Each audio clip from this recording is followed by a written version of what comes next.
Let's talk about flashers. When you select the flasher, you need a ball bearing swivel. Look how nice that spins. You might have picked up too that last fish that we caught, we used what was called a chartreuse. I've been experimenting with painted colors. A bright, kind of a yellowish lime color sometimes is good. But this chrome, the old standby, I tell you what, can't go wrong with it.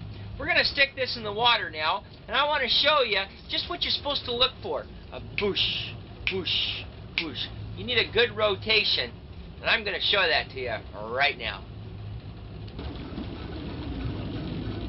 Okay, see that flasher, the way it's rotating? That's what you want. A nice smooth action. Notice the fly working behind it. A nice darting motion. We're going to go ahead and troll this on the surface here just for a few minutes and show you what we're trying to accomplish. Nice smooth rotation. You see how that is? And a little bit later on, I'll show you an underwater shot of that same flasher and fly and how fish should go ahead and try to hit it. But right now, just focus on that for a minute because that's critical to adjusting your boat speed. You want to catch some fish, fine. Boat speed's critical. Right now, that's what you're looking for. Let's talk now about how to make your herring fillet. And yes, it's true. This is one of the only videos that I've showed really what I'm doing, my secret. I do use WD-40. Okay? I also use pure anise extract. Now, anise extract, you can get it at any grocery store. It's not a real problem. Okay? What I do is I take a little bucket or a little plastic dish. You're going to need a pair of scissors for this. A sharp pair of stainless steel scissors. I take the anise extract right here and I open it up and I dump the whole 2 ounces, or the ounce, it's 1.5 ounces into it. Okay? I then take WD-40. Now I don't put 2 ounces of WD-40. A lot of people ask me, Doc, what's your mixture ratio? Well, this is my mixture ratio. About this much WD-40 right there. Okay? So now I have a ounce of anise oil, about 3 or 4 or 5 seconds of WD-40. The next thing that I wanted to show you is how I cut my herring fillet. Okay? Just take a sharp knife and make a fillet, just like so. And as I work down this herring, I have a fillet. I'll take the fillet and I'll stick it in the bucket of the marinade. Let it kind of soak in those juices. Let's make another fillet, and then I'm going to get the scissors out and show you really what the secret is. It's real easy. Just make a nice fillet. Now there's some areas of this herring that I particularly enjoy. I'll show that to you. I like the shoulder area right in here. This is one of my favorite areas, right through here. And if you turn this over, you'll notice that there's a line that separates the meat. You either want this dark meat or the white meat. You don't want to include that line because it tends to flare out in the water. Okay?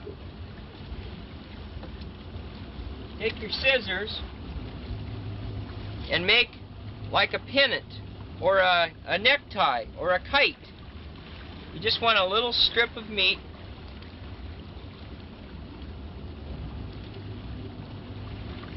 Like so.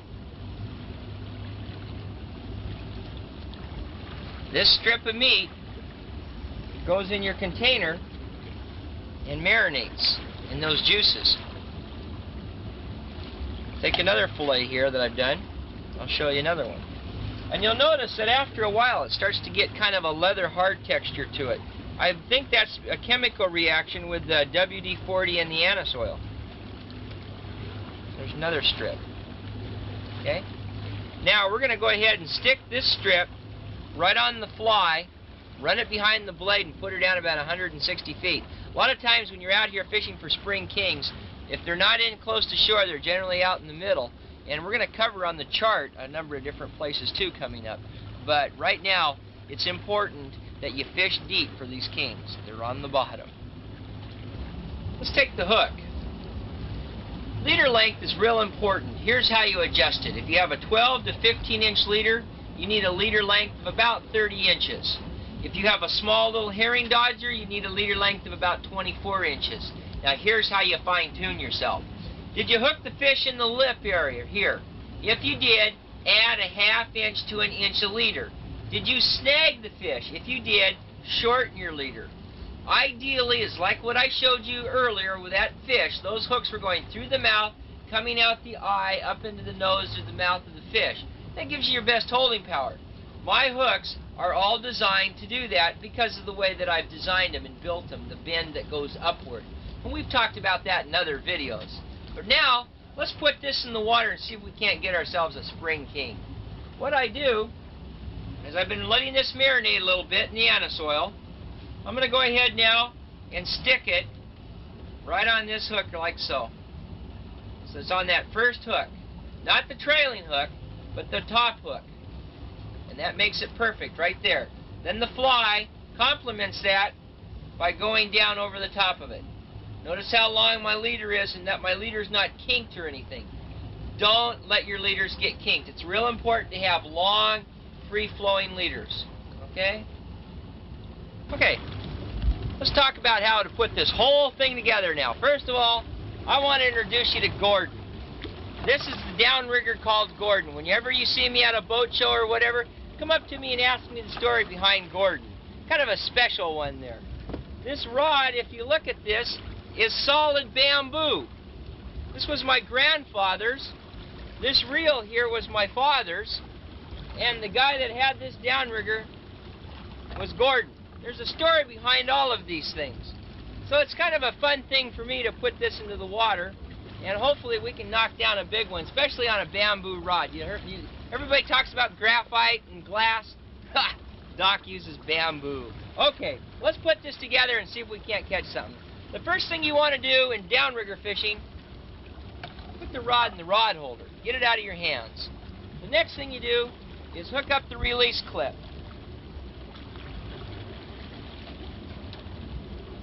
So it looks like so. Now, when you put the weight in the water, don't drop it in. You just slowly lay it in the water. Like so. Okay? Now, if you notice over here, I have a handle that can move back and forth. And I have a rope that I go ahead and I put on the handle, and that keeps it from spinning. The reason I do this with this type of downrigger here is this is my control. I run the weight down till I feel it bounce on the bottom like so. Then, once it hits, I go ahead and I bring it back up a turn or two. Okay, that's what it's all about, downrigger fishing. As soon as you feel the weight bounce to the bottom, bring it up a turn.